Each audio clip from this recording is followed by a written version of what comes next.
Hello there.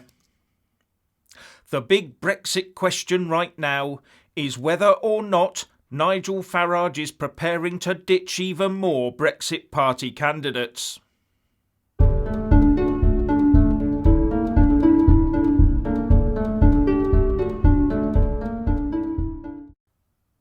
After dropping out of contesting the 317 seats won by the Tories in the last general election, the Brexit Party leader Nigel Farage is coming under increasing pressure to pull his candidates out of even more constituencies. The Independent reports that Nigel Farage is facing calls not to field Brexit Party candidates in Labour marginals in the North and Midlands after he abandoned plans to contest the 317 seats held by the Tories at the last election. And the Leave Alliance blog points to another 59 seats that should be relinquished by the Brexit Party, and it says, "Please, Mr Farage, to maximise the chances of the best possible Brexit, could the Tories have a straight run at these too?" But Brexit Party MEP Richard Tice told Sky News that we're frankly more likely to reverse the decision than we are to grant another bunch of seats. But at the moment, some Brexit Party candidates are being quickly reshuffled out of Tory seats and into Labour-held constituencies. So Farage has called on the Tories to reciprocate in kind to his withdrawal. But it seems the Tories are not for turning on this one. They will stand in every seat. And the Brexit Party leader told BBC News, "I made a big, generous offer to the Conservative Party yesterday. I gifted them a couple of dozen seats." And he added, "I would have expected, having put country before party, to perhaps have got something back from the Conservatives. But no, nothing is good enough for them." As well as saying, "It is clear to me it is not a Leave majority they want in Parliament, it is just a Tory one." Gotta say, does that really come as a surprise? Really? And although he and Tice are playing it tough right now, I believe there may be more disappointments for Brexit Party candidates on the way, with only those fighting total lost causes in safe Labour seats being allowed to participate in democracy. Nigel Farage said yesterday that avoiding a damaging second EU referendum was his top priority. So all that Team Boris has to do now is wait until Farage pulls his team out of all Tory versus Labour marginals to maximise the chances of Tory wins in those seats. I hope I'm wrong in this, but there is a possibility that we could quickly end up with a rump Brexit Party standing as token candidates in as few as 40 or 50 seats where the Tories have absolutely no hope of winning. But they will still be facing a Tory candidate, as perception and vote share are extremely important to the Conservatives. But there has already been fallout.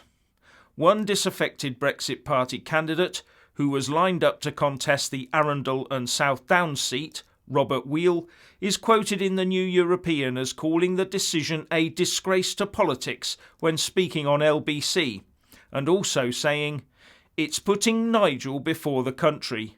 He will go down in infamy, letting down so many good people with whom he sought their trust. He is finished as a politician.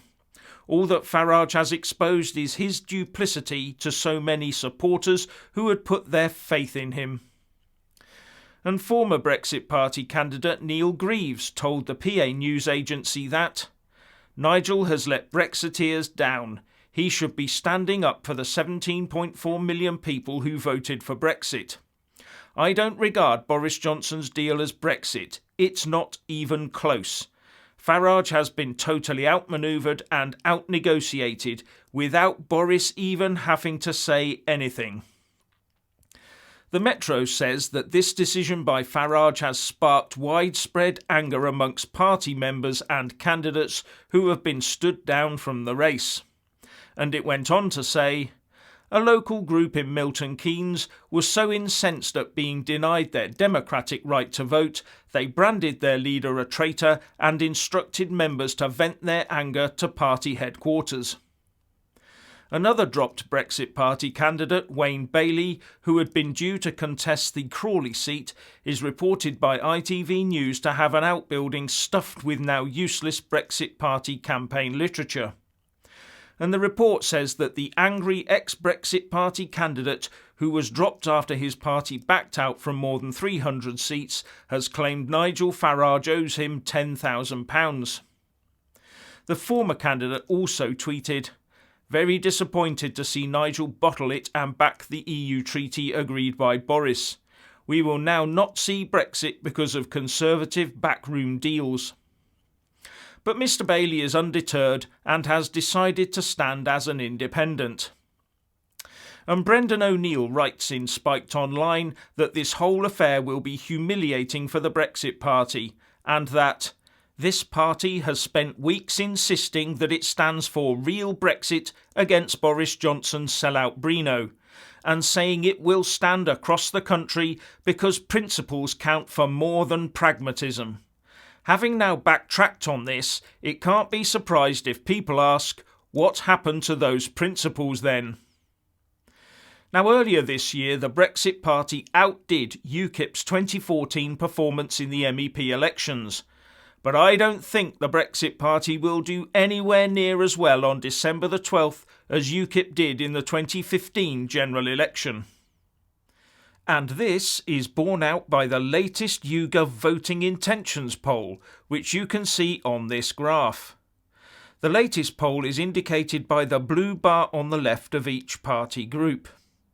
The Tories are now really consolidating their top position by rising by 3 points to 42%, while the Labour Party has increased 2 points to 28%.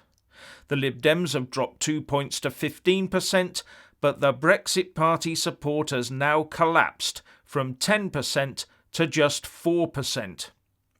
The Greens are steady on 4%, and all the other parties share the remaining 7%.